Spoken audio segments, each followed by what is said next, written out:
Ada dua motivasi kenapa aku membeli buku ini. Yang pertama, karena penulisnya adalah penulis favoritku, yaitu Mbak Asma Nadia.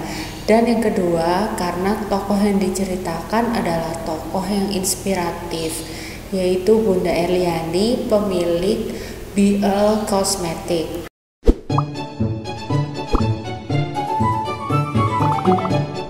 Halo, jumpa lagi di Terong Book Review. Kali ini aku akan mereview satu buku terbaru dari Mbak Asma Nadia, yaitu Sehidup Sesurga Denganmu, Tak Selalu Cinta Pertama Yang Membawamu ke Surga.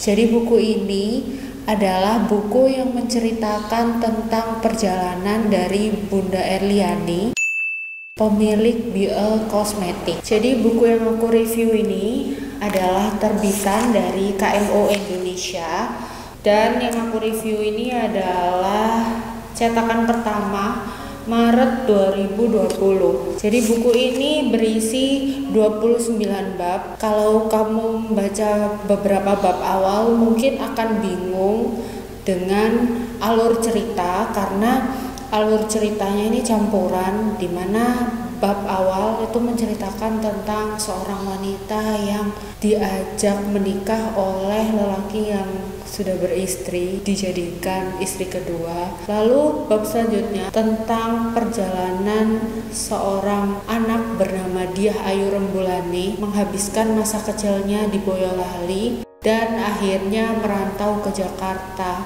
sebagai pembantu. Lalu di bab selanjutnya menceritakan tentang seorang wanita yang belum lama menikah sudah ingin minta cerai, padahal rumah tangganya harmonis saja. Jadi mungkin di beberapa bagian awal kamu akan merasa bingung karena novel ini memang alurnya seperti itu, tapi setelah membaca mungkin separuh atau 75% dari isi novel, kamu akan mengerti alur ceritanya. Bunda Erliani diceritakan dalam buku ini sebagai tokoh yang bernama Diah Ayu Rembulanti, seorang wanita yang berasal dari Boyolali. Diceritakan bagaimana masa kecilnya dia menghadapi bully dari orang-orang di sekitarnya seperti tetangga, teman, orang tua teman, karena dia meminta adik kepada orang tuanya yang ia panggil Pak E dan Mae. Namun kondisi saat itu Mae memiliki tumor dan sudah dilarang hamil oleh dokter. Namun orang tua dia yang begitu sayang pada anak bungsunya berusaha untuk mengabulkan keinginannya dengan memberi dia adik. Mae meninggal saat melahirkan adik perempuannya yang diberi nama Seruni. Ketika Pak E menikah dengan seorang janda beranak satu, dan di situ kehidupannya mulai berubah. Dia menghadapi siksaan ibu tiri yang kejam. Dia dipaksa untuk bekerja dari pagi sampai malam sehingga tubuhnya makin kurus dan lemah. Merantau ke Jakarta, dia bekerja sebagai seorang pembantu. Bayangkan anak kecil mungkin berusia 12 atau 13 tahun merantau ke Jakarta untuk jadi pembantu. Nah, di majikan yang pertama dia menerima banyak kemarahan karena pekerjaannya tidak beres dan akhirnya dia pun dipecat.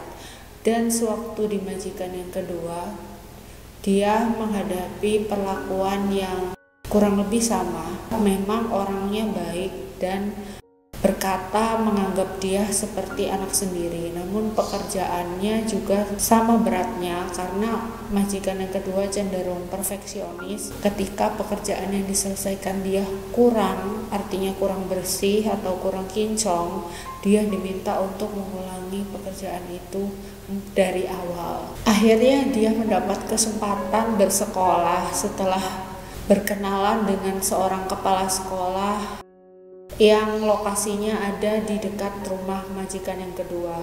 Akhirnya dia bisa sekolah SMP dan SMA secara gratis. Setelah lulus SMA, dia ingin bekerja untuk menambah pengalaman dan memperbaiki nasib. Namun karena ada ganjalan dari Bunda, sebutan untuk majikan keduanya. Akhirnya dia memutar otak bagaimana supaya dia bisa bekerja dan menambah pengalaman. Akhirnya dia membayar pembantu pengganti untuk mengerjakan pekerjaan rumah di rumah bunda, sementara dia bisa bekerja dan gajinya digunakan untuk menggaji pembantu itu.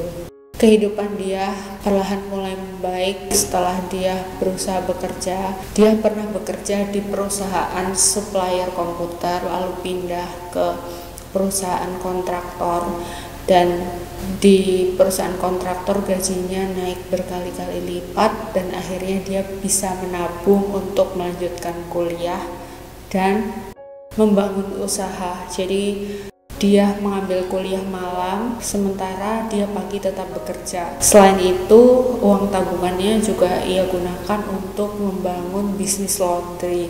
Meski bisnis laundry itu hanya berumur beberapa tahun saja karena ada karyawan yang korupsi sehingga membuat bisnis laundrynya hancur karena pengeluaran lebih besar daripada pemasukannya. Diceritakan bagaimana perjalanan dia hingga akhirnya menikah.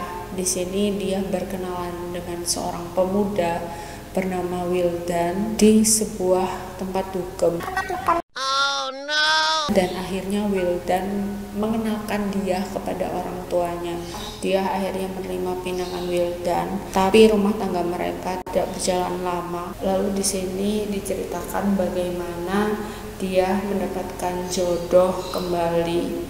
Dia adalah lelaki bernama Dimas yang juga seorang duda. Di sini juga diceritakan tentang kehidupan Dimas pada pernikahan sebelumnya. Istrinya bernama Kania dan sudah memiliki anak bernama Zidan. Namun mereka bercerai, padahal kehidupan rumah tangga mereka dirasa harmonis saja. Dan diduga karena Kania ini kecantol sama atasannya di kantor. Di sini dia dan Dimas berusaha memperbaiki kegagalan rumah tangga mereka, dan dia berusaha menjadi ibu tiri yang terbaik untuk Zidan karena sebelumnya dia telah merasakan kekejaman ibu tiri, maka dia sudah berjanji jika memiliki anak tiri dia akan memperlakukan anak tirinya layaknya anak sendiri. Yang aku suka dari buku ini adalah mencantumkan kisah-kisah inspiratif baik dari para sahabat Nabi maupun dari tokoh cerita rakyat seperti Kelenting Kuning yang bersabar menghadapi ujian dan akhirnya mendapatkan kebahagiaan. Karena di sini diceritakan sewaktu dia kecil, Mae sering membacakan dongeng sehingga sampai dewasa dia teringat dengan kisah-kisah yang